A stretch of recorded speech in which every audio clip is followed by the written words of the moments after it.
Thanks for taking time to check in on Grandma. All right, millions of people in New York City and the rest of the tri-state stuck at home under travel bans and blizzard warnings as a fierce winter storm slams the region with heavy snow and high winds. On the phone right now, I have Grandma. I want to point out James's grandma, all of our grandmas at this point. How are you doing? What are the conditions like out there? Our street has been cleared by the Smithtown Highway Department so beautifully that we don't have to worry. If we had to get out, we could.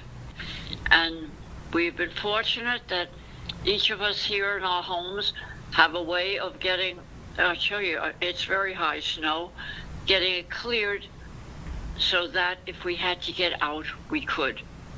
So what that does, it gives you peace of mind. And I have the security of one of my daughters being here so that I have company. So I honestly feel good. How can you compare this storm, what you're experiencing now, to ones in the past? Oh, much more severe. Oh, wow. Much more severe. Well, Grandma Pat, I'm glad that you're okay. I'm glad that you're settled in. And James is going to check on you tonight because you got to make sure. I got to get on James because he has to check in more often.